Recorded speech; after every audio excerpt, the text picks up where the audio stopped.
শাহিদা বেগম শাহিনাকে হাত ধরে বাড়ির ভেতর নিয়ে গেলেন। সিদ্দিক বাড়ির উঠোনে তখন জমজমাট আমেজ। অন্যদিকে জুমার নামাজে তারা চলছে। এক এক করে গাড়ি থেকে সবাই নামতে শুরু করলো। আশরাফ আর আনিস বড়দের সঙ্গে হাত মিলিয়ে খোঁজ গল্পে মেতে উঠল। দাদিমা আনোয়ারা বেগমকে নিয়ে ভেতরে ঢুকলেন শাহিদা বেগম। আজ দুপুরে খাওয়া দাওয়া হবে শাহিনাদের বাড়িতেই। রওশনারা, জহরা বেগম সহ সবাই একে একে ভেতরে চলে এলো। দীর্ঘ জার্নির কারণে ক্লান্তি স্পষ্ট তাদের মুখে। তৌসিফ আর তিতুলি ব্যাগ আর সুটকেস সামলে বাড়ির দরজা খুলতে এগিয়ে গেল। অবশেষে ধীর পায়ে গাড়ি থেকে নামলো তাজদার সিদ্দিকী। গায়ে ধবধবে সাদা পাঞ্জাবি। দীর্ঘদিন শুয়ে বসে কাটানোর কারণে শরীর ভর জমেছে। মুখমণ্ডলে কিছুটা ভারী লাগছে। গালে বাড়তি দাড়ি, মাথার চুলও অযত্নে লম্বা হয়ে এসেছে। সবসময় ফিটফাট থাকে বলে হঠাৎ এ পরিবর্তন তাকে অস্বাভাবিক লাগছে। তাকে কেটে আসতে বলেছিল সবাই।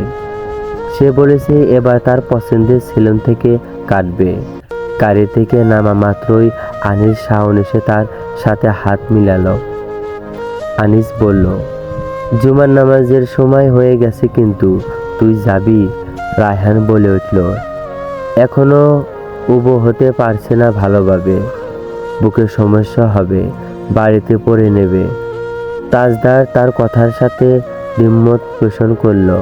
সে মসজিদে যেতে চায়। সেখানে গেলে অনেকের সাথে দেখা হয়ে যাবে। আশরাফ বলল, আচ্ছা, ওখানে মোড়ার ব্যবস্থা হয়ে যাবে। যদি মোড়া ছাড়া পড়তে পারে তাহলে তো সমস্যা নেই। রায়হান রাজি হলো। তাসনুভা গাড়ি থেকে নামা মাত্রই চেঁচামেচি করছে। গাড়িতে এখনো অনেক জিনিসপত্র। এগুলো না নামিয়ে সবাই চলে গিয়েছে কেন? সে নামাতে পারবে না একটা ব্যাগও। গরমে ঘেমে উঠেছে সে। চুলের উপর আটকানো চশমা, পরনে একটা কালো কুর্তি। শাওন আনিসের পাশে দাঁড়িয়েছিল। তারা দুজনই তাসনুভার চেঁচামেচি শুনে একসাথে তাকালো। শাওন তাসনুভাকে দেখা মাত্রই হেসে বলল, পাপা কি পারি হাজির। আনিস ধমকে বলল, চুপ থাক। শাওন হেসে উঠে সরে গেল। তাসনুভা হাত দিয়ে বাতাস করতে করতে তাদের বাড়ির দিকে চলে যেতে লাগলো। শাহিনার চাহাতো বোন সানজু এসে বলল, শুভা আপু, জিম্মাদারের বাড়িতে যেতে বলছে বড় আম্মু। সানুভা বিরক্ত হয়ে বলল, আমি ওই বাড়িতে যাব কেন? বলে এসো আমি ওখানে যাব না। সানজু তার কথা শুনে আর কিছু না বলে চলে গেল। চাবি কাজ করছে না। দরজা খুলতে একটু সময় নিচ্ছে। তাসনুভা সবার মাথা খেয়ে ফেলছে। উফ, এতক্ষণ বাইরে দাঁড়িয়ে থাকবো। তৌসিফ বলল, আর একবার প্যান প্যান করলে কান বরাবর দেব তোকে। সান্নুভা রাগে ফোঁস করতে লাগলো। আশরাফ তাকে ডেকে নিল, নুভা আমাদের বাড়িতে যাও, ওখানে সবাই আছে। আশরাফের কথা ফেলা যায় না, বড় হিসাবে সমীহ করতেই হয়। তাসনুভা বিরক্ত হয়ে সাইনাদের বাড়িতে যাওয়ার সময় আনিসের মুখোমুখি পড়ে গেল। আনিস বলল, তোমাকেই ডাকতে যাচ্ছিলাম। তাসনুভা হাত দিয়ে বাতাস করতে করতে বলল, এখানে এত গরম কেন আনিস ভাই? আনিস পাঞ্জাবির হাতা গুটাতে গুটাতে ঠোঁট উল্টে বলল, এখানে তো শীত পড়ছে কয়েকদিন ধরে, তোমার মেজাজে গরম বোধ হয়। তাসনুভা চলেই যাচ্ছিল। আনিসের শেষের কথাটা শুনে থমকে দাঁড়ালো। তারপর আর এক মুহূর্ত দাঁড়ালো না সে। সোজা তাদের বাড়িতে চলে গেল গটগট পায়ে হেঁটে। তৌসিফ ততক্ষণে বাড়ির দরজা খুলে ফেলেছে। তাসনুভাকে ওভাবে আসতে দেখে তিতলি আর তৌসিফ একে অপরের দিকে তাকালো। তিতলি বলল, মৌচাকে আবার ঢিল ছুড়লে কই? শায়না শাশুড়িদের সামনে এলো শরবতের ট্রে নিয়ে। তার শারীরিক পরিবর্তন চোখে পড়ার মতো, তবে বেশ গুছিয়েছে সে। সবাইকে জড়িয়ে ধরে অল্প কথাবার্তা বলে আবারও রান্নাঘরে চলে গিয়েছে সে। রওশনারা দাদিমাকে বললেন, ও এত শুকিয়েছে কেন? দাদিমা বললেন, খাওয়া দাওয়া করতে পারছে না ঠিক মতো, এসবই আর কি। জোহরা বেগম বললেন, সারাক্ষণ শুয়ে শুয়ে থাকে নাকি? দাদিমা কাষ্ঠ হাসলেন, ও আর কি কাজ করবে, মেঝেতে শুয়ে থাকে অশান্তি লাগলে। তিতলি এসে সোজা রান্নাঘরে চলে এলো। এসে শাইনাকে পেছন থেকে জড়িয়ে ধরল। শাইনাও তাকে দেখে খুশি হয়ে গেছে। তিতলি তাকে আপাতত মস্তক থেকে বলল, ওটা কোথায়? শাইনার পেট আলতো করে গুঁতো দিয়ে কথাটা বলল সে। শাইনার সাথে সাথে সাবরিনা, শারমিলা সবাই হেসে ফেলল। সাবরিনা বলল, শাইনা তোমার বড় ননদি কোথায়? তিতলির তিল জবাবটা এসেছিল, সে নাকি কি বলেছে তাকে, তাই আবারও চলে গিয়েছে। শাহিদা বেগম চিন্তিত হলেন, আবার কে কি বলল? শাওন কিছু বলছে বোধহয়। আহা, কতবার বলেছি মেয়েটার সাথে মস্করা করিস না, ও মস্করা বোঝে না। আনিসের কথা উনি মাথাও আনলেন না। আনিস মস্করা করার মতো ছেলে নয়।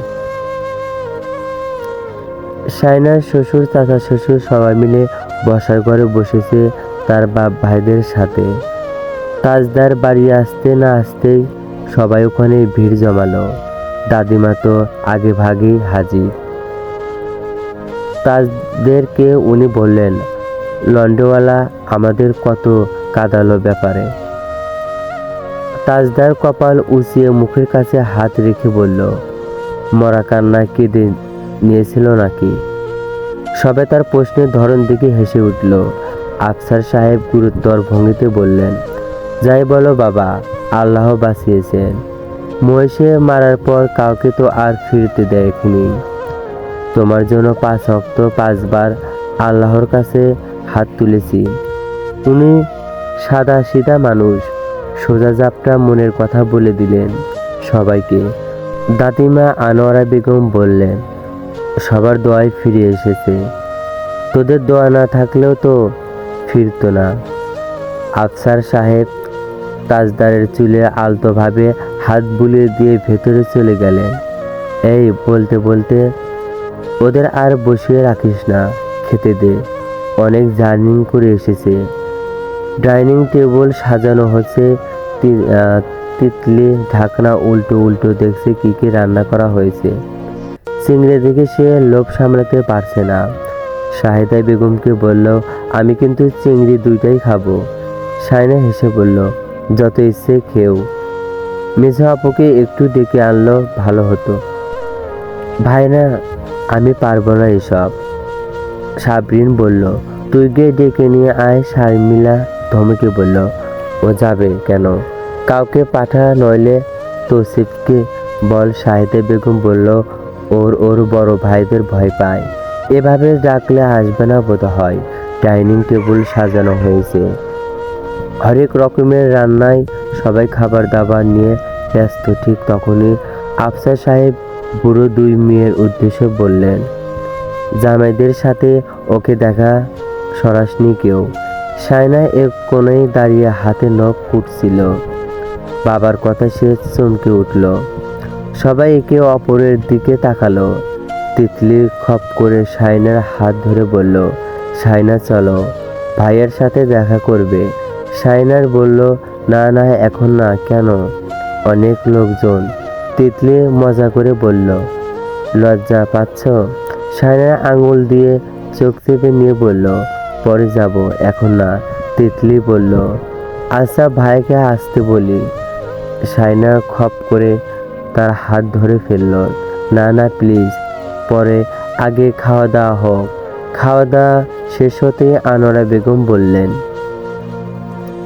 বাড়ি বউ আমরা সবাই বাড়ি নিয়ে যাচ্ছি। অনেকদিন থেকেছে বাপের বাড়িতে। রায়হানের মা ওই দিকে আসো, তোমার ছেলে বউকে তুমি বুঝে নাও। শাহিদা বেগম বললেন, ও যখন তাদের সাথে যাবে না, তখন আমি চাচ্ছিলাম সে ডেলিভারি পর্যন্ত এখানে থাকুক। এখন নিয়ে যান, কয়েকদিন থেকে আবার চলে আসবে। প্রথম বাচ্চা, তাই রওশনারা কিছু বলার আগেই আনোয়ারা বেগম বললেন, ওরা বর বউ আগে কথাবার্তা বলে ঠিক করুক, কখন কি করবে। আমরা আগে ভাগে সিদ্ধান্ত নিলে সমস্যা হবে। এখন মেয়েকে বিদায় দাও। সায়েদা বেগম কষ্ট হেসে বললেন, ও কাজবাজ হালকা পাতলা করতে পারে। ভারী কাজের সময় শায়নার চোখ রাঙিয়ে বলছে চুপ করতে, কিন্তু সায়েদা বেগম বলেই গেলেন, প্রথমবার তো, তাই ওই নিজের ভালো মন্দ তেমন বুঝতে পারছে না। একটু সাবধানে রাখবেন বড় মা। আনোয়ারা বেগম বলল, আমাদের বাড়িতে অত কাজ কোথায়, সমস্যা নেই, ওকে কিছু করতে হবে না। জোহরা বেগম বললেন, কাজ বাজ করলে নর্মালে ডেলিভারি হয়, সারাক্ষণ ঘুমিয়ে ঘুমিয়ে দিন পার করলে সমস্যা আরও বাড়ে। সবার কথাবার্তা সেখানেই সমাপ্ত হলো। বসার ঘরে তখনও সবাই বসে আছে। শায়না ধীরে ধীরে রওশনারার পেছন পেছন ড্রয়িং রুমে ঢুকলো। ভেতরে ঢুকেই তাজউদ্দিন সিদ্দিকী আর তৈয়ব সিদ্দিকীকে সালাম জানালো। তাজউদ্দিন সিদ্দিকী সালাম দিয়ে হালকা হাসি দিয়ে বললেন, তোমাকে দেখার আগে খেতে বসিয়ে দিল ওরা। আনোয়ারা বেগম সঙ্গে সঙ্গে বললেন, ছেলে বই তো বলছিল আগে খেয়ে নিতে। শায়না মৃদু একটুখানি হাসার ভান করল। চোখের কোণা একবার ঘুরে গেল তাজদার সিদ্দিকীর দিকে। সোফায় গায়ে এক হাত ছড়িয়ে তিনি বসে আছেন নিস্তেজ ভঙ্গিতে, ক্লান্ত শরীর, অন্যমনস্ক দৃষ্টি। তারপরেই শায়না রওশনারার পিছু পিছু ঘর থেকে বেরিয়ে গেল। ঠিক সেই মুহূর্তে তাজদার সিদ্দিকীর দৃষ্টি একবার এসে পড়ল তার উপর। গায়ে শাল টেনে নিয়ে শায়না হাত দুটো এমনভাবে সামনে জড়ো করে রাখলো যে তার বাড়ন্ত শরীরটা আর কারো চোখেই পড়ছে না। ওভাবে হাত দুটো জড়ো করে রেখে ধীরে ধীরে হেঁটে সে বেরিয়ে গেল। তিতলির ওপর দায়িত্ব পড়েছে তার ব্যাগটা নিয়ে আসার। তাসনুভার জন্য খাবার পাঠিয়ে দেওয়া হয়েছে বাড়িতে। সে সেখানে খেয়ে দিয়ে ঘুমিয়ে পড়েছে। সবকিছু আগে তার ঘুমটা জরুরি। রওশনারা ওঠেনি, আসতে পাড়াপড়শি ডাক দিল, ফোন নিয়ে চলে যাচ্ছ নাকি রায়হানের মা? রওশনারা হেসে জবাব দিলেন, হ্যাঁ, আর কতদিনই বা থাকবে, অনেক তো নেওয়ার হলো। শায়না চুপচাপ তার পেছনে দাঁড়িয়ে রইল। কিছুক্ষণ পর দল বেঁধে সবাই বের হলো শায়নাদের বাড়ি থেকে। বারান্দার সিঁড়ি পেরানোর সময় শায়না অল্প এবার ঘাড় ফিরিয়ে তাকালো। ঠিক সেই মুহূর্তেই তাজদার সিদ্দিকীর দৃষ্টি এসে পড়ল তার চোখে। এক মুহূর্তেই বেশি হলো না, তাড়াতাড়ি সামনে ফিরে গেল শায়না। তাদের পাশ কাটিয়ে যেতে যেতে তাজদার সিদ্দিকী হালকা করে শায়নার বাহুর সঙ্গে নিজের বাহু লাগিয়ে ধীর পায়ে হেঁটে গেল। শায়নার এক মুহূর্তের জন্য নিঃশ্বাস আটকে রাখলো, এখনো পাজি রয়ে গেছে। আনোয়ারা বেগম তাজদারকে ডেকে বলল, দাদু ভাই, বউকে দেখেছো? তাজদার সিদ্দিকী ফোনের ভেতর চোখ ঘেঁটে রেখে যেতে যেতে মাথা নাড়ালো। উফ, দুজন কাজের বুয়া রেখেছেন রওশনারা। এত বড় বাড়িটা পরিষ্কার পরিচ্ছন্ন করার কাজ আগে ভাগে করে রাখা উচিত ছিল কাউকে এখানে পাঠিয়ে দিয়ে। এখন মহাঝামেলায় পড়ে গেছেন। দুপুর গড়িয়ে বিকেল, এখনো ঝাড়ু কাজ শেষ হয়নি। ধোয়া মোছা তো আছেই, ধোয়া মোছার কাজ বাকি রেখে বাকি অন্যান্য কাজে হাত দিলেন তিনি। তাসনুভা নিজের ঘর নিজেই পরিষ্কার করছে, কাউকে হাত দিতে দেবে না তার ঘরে। শায়না নিজের ঘরে এসে দেখলো সব এলোমেলো হয়ে আছে। তাজদার সিদ্দিকী ঘরে এমন অবস্থা করে মহিষ কিনতে গিয়েছিল, পুরো ঘরটা আওলা ঝাওলা হয়ে আছে। ঘরে ঢুকতে ঢুকতে তার মাথা ঘুরে উঠল, এত কাজ কখন করবে? বুয়া দুজন এসে বলল, তুমি একটু বাইরে যাও বউ, ঘরটা একটু ঝাড়ু দিয়ে ফেলি। শায়নার একটু শুতে ইচ্ছা করছিল, সে তিতলির ঘরে গিয়ে চুপি সারে শুয়ে পড়ল। ঘর দৌড় ঝাড়ু মোছ করতে করতে বিকেল গড়িয়ে গেছে। রসনারা তবুও মনে হচ্ছে পরিষ্কার হয়নি ভালো মতো। বেশি খুঁতখুঁতে হলে এটাই সমস্যা। ছেলেরা বাড়ি এলো মাগরিবের নামাজের পর। চুলোয় চা বসানো হলো, সবাই চা খাবে। তাসনুভা ঘর দোর সাফ করে গোসল দিয়ে টি শার্ট পরে পরে ঘুরছিল। তিতলি ঝিমলির বাবুকে কোলে নিয়েছে, তাই রসনারা তাকে ডাকলো। তিতলি নুভাকে ডাকুন, চা দিয়ে আসতে বলো। আর কাউকে বলতে পারছে না, শুধু নুভা নুভা আর নুভা। চোলটা ভালো করে বেঁধে বিড়বিড় করতে করতে রান্নাঘরে এলো সান্নুভা। টি শার্টের সাথে একটা ওড়না পিছিয়েছে গলায়। চায়ের ট্রে নিয়ে নিচে আসতে যাবে, তখনই দেখলো তাজদারের পাশাপাশি বসে আছে আনিস। দুজনই ফোনে কি যেন দেখছে আর গুরুতর ভঙ্গিতে কথাবার্তা বলছে। তাসনুভা আবার রান্নাঘরে চলে গেল। রসনারা বলল, কি হলো? তাসনুভা বলল, টি শার্ট পাল্টে আসি। আশ্চর্য, চা ঠান্ডা হয়ে যাবে না? আবার গরম করব। তাসনুভা টি শার্ট পাল্টে থ্রি পিস পরে নিল। চুল থেকে কাঠি খুলে হাত দিয়ে বাঁকা সিঁথি করে দিল। একটা ছোট্ট ক্লিপ দিয়ে পেছনে চুলগুলো হালকা আটকে দিল। তারপর সামনে শার্ট হ্যাট করে কয়েকটা পাশে নামিয়ে দিল।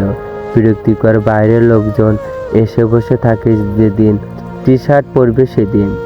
অসহ্য তিতলি বাবুকে দোল দিতে দিতে এসে দেখলো সে ঠোঁটে লিপ বাম দিচ্ছে। এ আবার সেজেগুজে কোথায় যাচ্ছে এখন? একটুও শান্তিতে বসা নেই।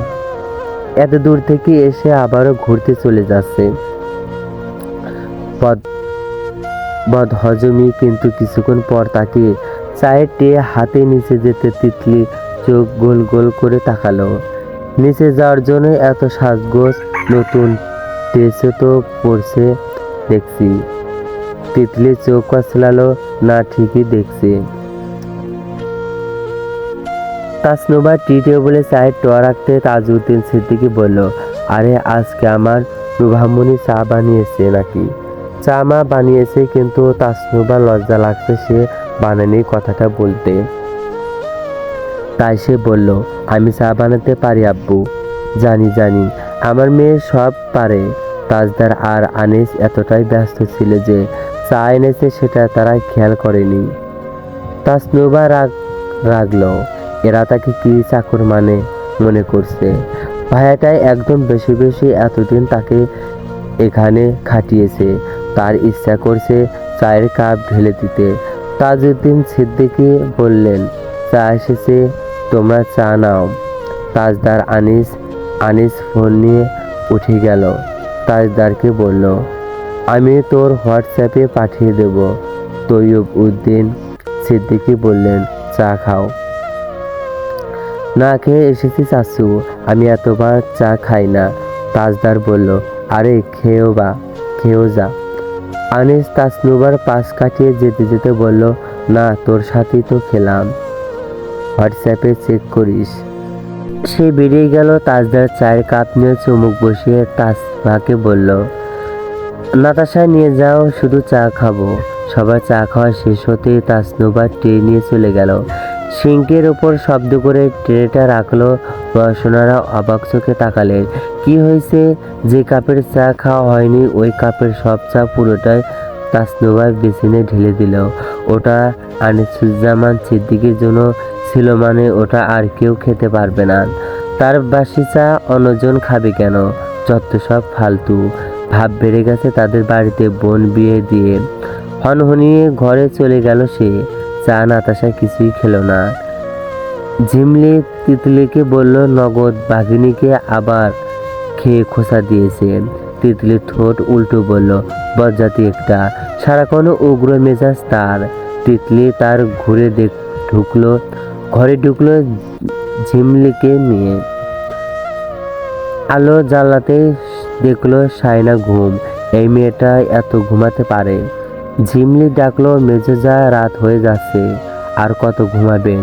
রাতের জন্য বাকি রাখেন। এই মেজোজা সায়না তিতলি সায়নার গা ধরে হালকা ঝাঁকুনি দিল। শায়নার চোখ ছোট ছোট করে তাকালো। গায়ের আলসেমি ঝেড়ে ধীরে ধীরে উঠে পড়ল শোয়া থেকে। ঝিমলি বলল, না খেয়ে দিয়ে শুধু ঘুমালে হবে? শরীরের অবস্থা তো 12টা বেজে গেছে। তিতলি বলল, ভাইয়া ঘরে গেছে দেখলাম। তোমাকে খুঁজে বোধহয় শায়না শোয়া থেকে উঠে গেল। কতক্ষণ ঘুমিয়েছে আল্লাহ জানে। ঘড়ির কাঁটার দিকে তাকিয়ে সে জিভে কামড় দিল। নিজের বাড়ি মনে করে ঘুমাচ্ছে ঢুসে ঢুসে। তিতলি বলল, চা খাবে? এনে দেব? শায়না বলল, না না, চা খাবো না। চা অনেকদিন হলো খাচ্ছি না, কিছু খাবো না। সে ঘর থেকে বেরিয়ে গেল। নিজের ঘরের সামনে গিয়ে দাঁড়িয়ে পড়ল সে। ভেতরে আলো জ্বলছে, শব্দ হচ্ছে দেখে বুকের ভেতর টিপ টিপ করছে। হালকা করে দরজা ঠেলতেই ভেতরে তাজদার সিদ্দিকীকে দেখা। গলা আরো শুকিয়ে গেল। গায়ে একটা ডার্ক ব্লু রঙের শার্ট। এই রংটা খুব মানায় তাজদার সিদ্দিকীর গায়ে। এখন আরো মানাচ্ছে, কারণ বসে বসে খাওয়া দাওয়া করায় একটু স্বাস্থ্য এসেছে আগের চাইতে। সাহস করে ভেতরে প্রবেশ করার সময় দাদিমা এলো। শায়না ওনাকে সামনে রেখে নিজের পেছনে দাঁড়িয়ে ধীরে ধীরে ঘরে ঢুকলো। দাদিমা হাসছে, বলছে, দাদু ভাই, তোমার বউ ভয় পাচ্ছে বড় মহিষের গুঁতো খেয়ে মাথায় শিং নিয়ে ফিরেছে এসেছে ভেবে। গুঁতো খাওয়ার ভয়ে বাইরে দাঁড়িয়ে আছে। তাজদার একটুখানি মাথা ঘুরিয়ে তাকালো। ঘরটা গোছগাছ করে রাখা দেখে শান্তি লাগছে এখন। শায়না তার দিকে না তাকিয়ে সোজা ওয়াশরুমে চলে গেল। মুখ হাত ধুয়ে বেরিয়ে এলো। তোয়ালের দিকে মুখ মুছতে ল্যাপটপের স্ক্রিনের দিকে তাকালো। দাদিমাও মনোযোগ দিয়ে দেখছে। তাদের বিয়ের ভিডিওগুলো চলছে। বধূ বেশে সে বড় বেশে তাজদার সিদ্দিকী। দাদিমা বললেন, দেখো দেখো, বউ এখনো নতুন আছে, অথচ মনে হচ্ছে কত সময় চলে গেছে। স্ক্রিনটা হঠাৎ নিভে গেল। ল্যাপটপ চার্জে লাগিয়ে তাজদার ধীরে উঠে দাঁড়ালো। হাত দুটো ঝাড়া দিয়ে ঘাড়টা এপাশ ওপাশ ঘুরিয়ে নিল। তারপর শায়নার পাশ ঘেঁষে হেঁটে গিয়ে বলল, হাই। শায়না চমকে তাকালো তার দিকে। তাজদার ওয়ার্ডরোবের সামনে গিয়ে থামলো। মাথা উল্টো তাকালো শায়নার দিকে। চোখে মুখে দুষ্টু ঝিলিক। ভ্রু দুটো হালকা নাচালো। শায়না তার তাকানো ভঙ্গিমা দেখে মৃদু এসে দাদিমার দিকে ফিরে গেল। দাদিমা বলল, আমি গেলাম, তোকে এটা বলতে এসেছিলাম। তোমার মা বলল খালি পেটের ওষুধগুলো খেয়ে নিতে। ওকে। দাদিমা চলে যাচ্ছিল। তাজদার থামিয়ে দিয়ে বলল, দাদু, ওর নামটা বললে না এখনো। কার? ওই প্রতিবেশীর নামটা যে হাসপাতালে বিলাপ করে কাঁদছিল। দাদিমা শায়নার দিকে তাকিয়ে হালকা হেসে চলে গেলেন। তাজদার দরজা অবধি এগিয়ে দিয়ে বলল, মনে করে বলবে কিন্তু। বলতে বলতে দরজাটা শব্দ করে বন্ধ করে দিল সে। ঘরের ভেতর নিস্তব্ধতা নামালো। শায়নার পেটের ভেতর হঠাৎ গুড় গুড় করে উঠল। এখন তাকে ইচ্ছা মতে পচাবে। তবে তাজদার এমন কিছুই করল না যেমনটা শায়না ভেবেছিল, বরং ফোনটা হাতে নিয়ে একেবারে ব্যস্ত হয়ে গেল। কাকে যেন একের পর এক ফোন করছে। এদিক ওদিক পায়চারি করছে, আবার ফোন করছে, একদম থামছেই না। শায়না অনেকক্ষণ ধরে নীরবে তার এই অস্থিরতা দেখছিল। অবশেষে বিরক্তি চেপে রাখতে না পেরে মৃদু স্বরে জিজ্ঞেস করলো, কার খোঁজ করছেন? তাজদার ফোনটা কান থেকে নামিয়ে একটু থেমে শায়নার দিকে তাকালো। ঠোঁটের এক কোণ টেনে হেসে বলল, ওই প্রতিবেশীটার খোঁজ করছি যে হাসপাতালে চিল্লিয়ে চিল্লিয়ে কাঁদছিল। কথাটা শুনে শায়না আবারও ঘুরে দাঁড়ালো। সে চলে যাবে এখন এই ঘর থেকে। বাজে লোক। তাজদার ফোনটা কানে চাপাল। ওপাশে তৌসিফ কথা বলছে। অনেকক্ষণ কথা বলল তাজদার। কোনো বিষয়ে কথা বলছে সেটা শায়নার কাছে স্পষ্ট নয় যদিও, তবে শেষের দিকে রসিকতা করে বলল, ওই প্রতিবেশীটার খোঁজ পেয়েছিস? আমি তো হাটে বাজারে যেতে পারছি না। মানুষ আমাকে ঝাপটে ধরছে জানার জন্য ওই প্রতিবেশীটা কেন এমন বিলাপভাবে কাঁদছিল। মা বোন কাঁদছিল তা মানা যায়, কিন্তু প্রতিবেশী কেন বিলাপ করে কাঁদবে? Who is she? আমাকে তো একটা জবাব দিতে হবে তাদেরকে। সাইনা রাগ ফুঁসতে ফুঁসতে বলে উঠল, আমি মেয়েটাও বিলাপ করে কাঁদিনি। তাজদার কপাল কুঁচকে তার দিকে তাকালো। সাইনা টেবিলের ওপাশে চলে গেল, টেবিলটা গোছগাছ করতে লাগলো, নিজেকে ব্যস্ত রাখলো। তাজদা টেবিলের ওপাশে দাঁড়ালো, টেবিলের ওপর হাত রেখে সায়নার মনোযোগ আকর্ষণ করার জন্য ডাকলো, হ্যালো। সায়না তাকালো, চোখ তুলে। তাজদার সিদ্দিকী সিরিয়াস ভঙ্গিতে বলল, প্রতিবেশীর বউ কেন বিলাপ করে কাঁদবে? হাতে নাতে প্রমাণ না পাওয়া অবধি আমি বিশ্বাস করছি না। সায়নার মুখ গম্ভীর হয়ে গেল। তাজদার তাকে আপাদমস্তক দেখছে। সায়না ওড়না টেনে নিজেকে ঢেকে ঢুকে বই গোছগাছ করতে লাগলো। বলল, করবেন না। তাজদার সিদ্দিকী সরু চোখে তাকিয়ে প্রশ্ন ছুড়ে দিল, আসলে রোগীকে? সায়না তার দিকে আবারও তাকালো, বলল, আপনি? আমাকে দেখলে কেউ বলবে না আমি রোগী? আমাকে দেখলে বলবে। তাজদার জোর দিয়ে বলল, অফকোর্স। রোগীকে বানিয়েছে। তাজদার ঠোঁটের কোণায় আবারও দুষ্ট হাসি চাপল। সায়না একটা বই মুখের ওপর তুলে দিয়ে বলল, আমি ঘর থেকে বেরিয়ে যাব। আমি কি করেছি? সায়না মিনমিন করে কি যেন বলল। তাজদার মাথা একটু উঁচু করে দুলে দুলে হেঁটে সায়নার পাশ দিয়ে হেঁটে যাচ্ছিল। একদম পাশ দিয়ে হেঁটে যাওয়ার সময় ফিস ফিস করে বলল, let me say that result for my magazine. সায়নার কান গরম হয়ে উঠল, অসভ্য বিড়বিড়িয়ে বলল, কচুর ম্যাজিশিয়ান। মহিষের গুঁতো খেয়ে হাসপাতালে বেড থেকে উঠে 2 দিন হয়নি বলে ওড়না দিয়ে নিজেকে আরো ঢেকে ঢুকে নিল সে। দেখাবে না তার ম্যাজিকের রেজাল্ট।